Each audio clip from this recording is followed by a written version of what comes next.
ಪ್ರೀತಿಗೆ ಮೋಸ ಮಾಡಿ ಹೊರಟೋಗ್ಬಿಟ್ಟ. ನನ್ನ ಅಪ್ಪ ಅಮ್ಮ ಸುಮಾರು ಸರಿ ಹೇಳ್ತಾ ಇದ್ರು, ಅವ್ನು ಕೆಟ್ಟವನು, ಅವ್ನು ನಂಬೇಡ, ನಡು ನಿಲ್ಲಿ, ನಿನ್ನ ಕೈ ಬಿಟ್ಟು ಹೊರಟು ಹೋಗ್ತಾರೆ ಅಂತ. ಆದ್ರೆ ಈ ಯೌವನದ ಉತ್ಸಾಹದಲ್ಲಿ ಅಪ್ಪ ಅಮ್ಮನ ಮಾತಿನ ಕಿವಿ ತಾಗಲೇ ಇಲ್ಲ. ನನ್ನ ಸರ್ವಸ್ವನ ಕಳೆದುಕೊಂಡು ನಾನು ಇವನ ಕೈಯಿಂದ ಈಗ ವೇಷನ ಪಟ್ಟ ಕಟ್ಕೊಂಡು ತಿರುಗಾಡ್ತಾ ಇದ್ದೀನಿ. ಇಂಥ ಸಮಾಜದಲ್ಲಿ ವೇಷ ಪಟ್ಟ ಕಟ್ಟಿದ ಇಂಥ ನಾನು ಮನಸ್ಸಾರಿ ಇಷ್ಟಪಟ್ಟ ಪ್ರೀತಿ ಕೂಡ ನನಗೆ ದೂರ ಆಗೋಯ್ತು.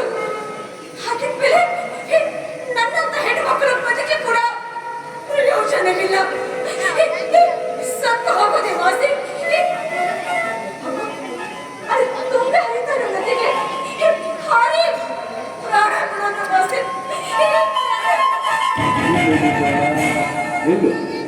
ನಾನು ನಿನ್ನ ಮನಸ್ಸು. ಜೀವನದಲ್ಲಿ ಎಲ್ಲದಕ್ಕೂ ಸಾವೇ ಉತ್ತರ ಅಲ್ಲ.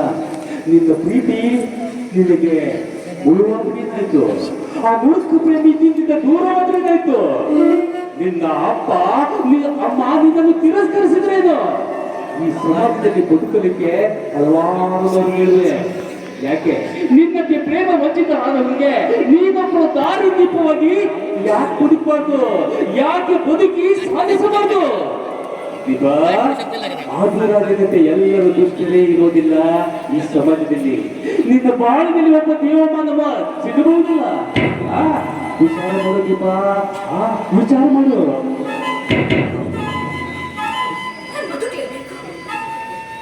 ಹೋಗಿ ಹೋಗಿ ಯಾಕಷ್ಟಿಂದ ಇಂಥ ಮನುಷ್ಯನಿಗೋಸ್ಕರ ನಾನು ನನ್ನ ಅತ್ಯಮೂಲ್ಯವಾದ ಜೀವನವನ್ನ ಬಲಿ ಕೊಡ್ಬೇಕಾ? ನೆವರ್, ಸಾಧ್ಯವೇ ಇಲ್ಲ. ಇವರ ಕಣ್ಣೆದುರೆ ನಾನು ರಾಣಿಯಂತೆ ಬದುಕಿ ತೋರಿಸಬೇಕು. ಪವಿತ್ರವಾದ ಈ ಮನುಷ್ಯನಲ್ಲಿ ಹುಟ್ಟಿದಂಥ ನಾನು ಏನಾದರೂ ಸಾಧ್ಯ ಮಾಡಲೇಬೇಕು, ಸಾಧಿಸಲೇಬೇಕು. ವೆರಿ ಗುಡ್ ಮಿಸ್ ದೀಪಾ ಅವರೇ, ವೆರಿ ಗುಡ್, ಗುಡ್ ಡಿಸಿಷನ್. ಸಾಧನೆ ಇಲ್ಲದೆ ಸತ್ರೆ ಸಾವಿಗೆ ಅಪಮಾನ ಅಂತಾರೆ.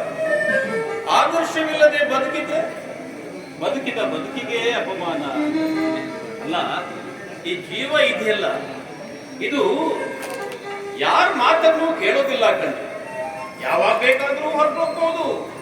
ಆದ್ರೆ ಈ ಜೀವನ ಇದೆಯಲ್ಲ, ಈ ಜೀವನ ನಮ್ಮ ಮಾತನ್ನ ಖಂಡಿತವಾಗಿಯೂ ಕೇಳುತ್ತೆ. ಅದನ್ನ ಹೇಗೆ ಬೇಕಾದ್ರೂ ರೂಪಿಸ್ಕೋಬಹುದು. ನೋಡಿ ದೀಪ ಅವರೇ, ಭಗವಂತ ಕೊಟ್ಟಿರ್ತಕ್ಕಂತಹ ಈ ಅದ್ಭುತವಾದಂತಹ ಮಾನವ ಜನ್ಮವನ್ನ, ಅದರಲ್ಲೂ ಒಂದು ಸ್ತ್ರೀ ಜನ್ಮವನ್ನ ಆತ್ಮಹತ್ಯೆ ಮಾಡಿಕೊಂಡು ಕಳ್ಕೊಳ್ಳುವ ನಿರ್ಧಾರಕ್ಕೆ ಬಂದು ನಂತರ ಬೇಡ ನಾನು ಸಾಧಿಸಿ ತೋರಿಸಬೇಕು ಅನ್ನುವಂತಹ ನಿರ್ಧಾರಕ್ಕೆ ಬಂದ್ರಲ್ಲ, ನಿಮ್ಮ ನಿರ್ಧಾರವನ್ನ ಖಂಡಿತವಾಗಿಯೂ ವೆರಿ ಗುಡ್ ದೀಪ ಅವರೇ, ವೆರಿ ಗುಡ್.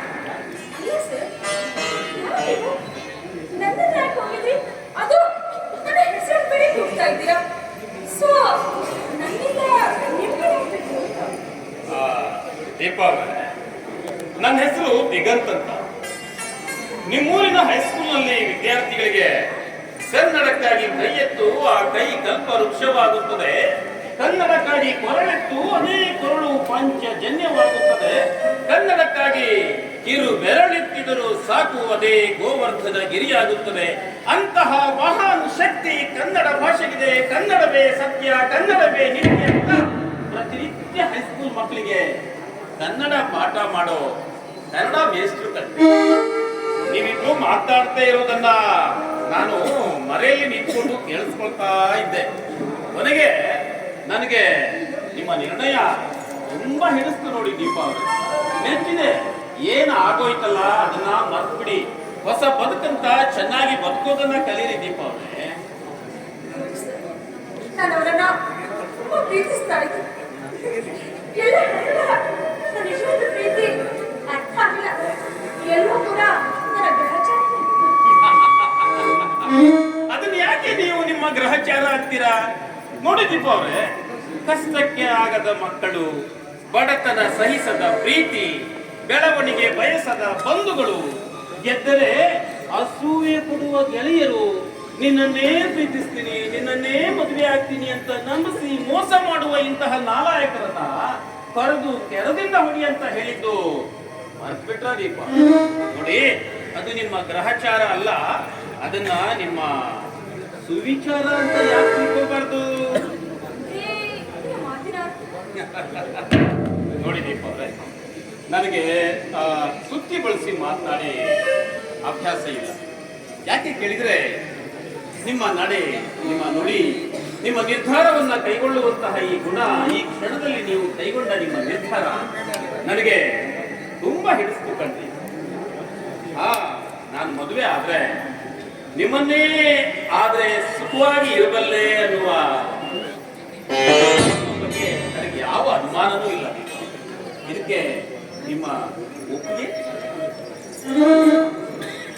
ನೋಡಿಗೆ ತಾವು ತುಂಬಾ ಒಳ್ಳೆಯ ಆದ್ರೆ ನಾನು ಸರ್ವಸ್ವವನ್ನೇ ಕಳ್ಕೊಂಡ ನನ್ನಂಥವಳನ್ನ ನಿಮ್ಮಂಥ ಯೋಗ್ಯವಂತ ಮದುವೆ ಆಗೋದು ನನಗೆ ಸರಿ. ದೀಪ ಅವರೇ, ಕಳ್ಕೊಳ್ಳಿಕ್ಕೆ ಏನಿದೆ ರೀ ಮನುಷ್ಯನ ಜೀವನದಲ್ಲಿ? ಬರುವಾಗಲೂ ಬೆತ್ತಲೆ, ಹೋಗುವಾಗಲೂ ಬೆತ್ತಲೆ. ನಾವು ಬದುಕಿರುವಂತಹ ಈ ಒಂದು ದಿನದ ಬದುಕಿನಲ್ಲಿ ಯಾಕ್ರಿ ಕತ್ತಲೆ? ಅದನ್ನೆಲ್ಲವನ್ನ ಮರೆತು ಯಾಕೆ ನೀವು ನನ್ನನ್ನ ಒಂದಾಗಬಾರದು ಅಂತ ನೋಡಿ. ನೀವು ಒಮ್ಮೆ ಬದುಕಿನಲ್ಲಿ ಪ್ರೀತಿಯನ್ನ ಕಳ್ಕೊಂಡಂತು, ನಿಮಗೆ ಪ್ರೀತಿಯ ಬೆಲೆ ಏನು ಅನ್ನೋದು ನನಗೆ ಚೆನ್ನಾಗಿ ಗೊತ್ತು. ಮರಳು ಗಾಡಿನಲ್ಲಿ ಬಾಯಾರಿಕೆಯಿಂದ ಅಲಿತಾ ಇರುವಂತಹ ವ್ಯಕ್ತಿಗೆ ಒಂದು ಗ್ಲಾಸ್ ನೀರು ಕೊಟ್ಟರೆ ಎಷ್ಟು ಖುಷಿ ಆಗತ್ತೋ, ಎಷ್ಟು ಸಂತೋಷ ಆಗತ್ತೋ, ಅಷ್ಟೇ ನಿಮ್ಮ ಬದುಕಿನಲ್ಲಿ ಸಂತೋಷ ಆಗ್ತದೆ ಅನ್ನುವಂತಹ ನಂಬಿಕೆ ಖಂಡಿತವಾಗಿಯೂ ನನಗಿದೆ. ನೀವು ಒಪ್ಪೋದಾದ್ರೆ ಐ ಲವ್ ಯು. ನಾನಷ್ಟೇ ಸಾಧ್ಯವಾದಷ್ಟು ಈ ನಂಬಿಕೆನ ಬಾಳಿನ ಉದ್ದಕ್ಕೂ ಕೂಡ ಸ್ಫೂರ್ತಿಯಾಗಿ ನಿಮ್ಮ ಜೀವನಕ್ಕೆ ಸದಾ ಋಣಿಯಾಗಿರ್ತೀನಿ. So, I love you so much. ಪ್ರೀತಿಸ್ತೀಯ ಅಂದಮೇಲೆ ಈ ಸರ್ ಅನ್ನುವ ಮಾತ್ಯಾಕೆ ನೋಡು, ನನ್ನನ್ನ ಪ್ರೀತಿಯಿಂದ ದಿಗಂತ ಕರೀಬೇಕು. ನೋಡು, ನಾನೇನು ದೊಡ್ಡ ಶ್ರೀಮಂತನಲ್ಲ, ನನ್ನ ಹಿಂದೆ ಮುಂದೆ ನನಗೆ ಯಾರು ಬಂಧು ಬಳಗ ಇಲ್ಲ. ಬಾಲ್ಯದಲ್ಲಿಯೇ ನಾನು ಅನಾಥ. ಯಾರೋ ಪುಣ್ಯಾತ್ಮರು ನನ್ನನ್ನ ಹಾಸ್ಟೆಲ್ನಲ್ಲಿ ಇಟ್ಟು ಚೆನ್ನಾಗಿ ಓದ್ತಿದ್ರು. ಕಷ್ಟಪಟ್ಟು ಓದಿ ನಿಮ್ಮೂರಿನ ಹೈಸ್ಕೂಲ್ನಲ್ಲಿ ಗವರ್ಮೆಂಟ್ ಶಿಕ್ಷಕ ಆಗಿ ಕೆಲಸ ಮಾಡ್ತಾ ಇದ್ದೀನಿ. ಇರ್ಲಿಕ್ಕೆ ಒಂದು ಪುಟ್ಟದಾದ ಮನೆ ಇದೆ, ಬಟ್ಟೆಗೆ ಏನೂ ಕೊರತೆ ಇಲ್ಲ. ನೀನು ನನ್ನನ್ನ ಇಷ್ಟಪಟ್ಟದ್ದೇ ಆದ್ರೆ ನಾಳೆನೆಯ ನಿಮ್ಮೂರಿನ ದೇವಸ್ಥಾನದಲ್ಲಿ ಅತ್ಯಂತ ಸರಳವಾಗಿ ಮಂತ್ರ ಮಾಂಗಲ್ಯದ ವಿಧಾನದಲ್ಲಿ ನಿನ್ನನ್ನ ಮದುವೆ ಆಗ್ಲಿಕ್ಕೆ ಸಿದ್ಧವಾಗಿದ್ದೀನಿ. ನನಗೆ ಆಸ್ತಿ, ಅಂತಸ್ತು, ಐಶ್ವರ್ಯ, ಆಡಂಬರದ ಆ ಜೀವನ ಬೇಕಾಗಿದೆ. ಪ್ರೀತಿಗೆ ನೆಲೆಯಾಗಿ, ಸ್ಫೂರ್ತಿಗೆ ಸರಿಯಾಗಿ, ಜೀವಕ್ಕೆ ಜೀವ ಕೊಡ್ತೀನಿ ಅದು ಈ ನಿಮ್ಮ ಮಾತುಗಳ ಸಾಕು. ಈ ಮಾತಿಗೆ ಆ ಸೂರ್ಯ ಚಂದ್ರನ ಸಾಕ್ಷಿಯಾಗಿ ಹೇಳ್ತಾ ಇದ್ದೀನಿ. ಇನ್ನೆಂದು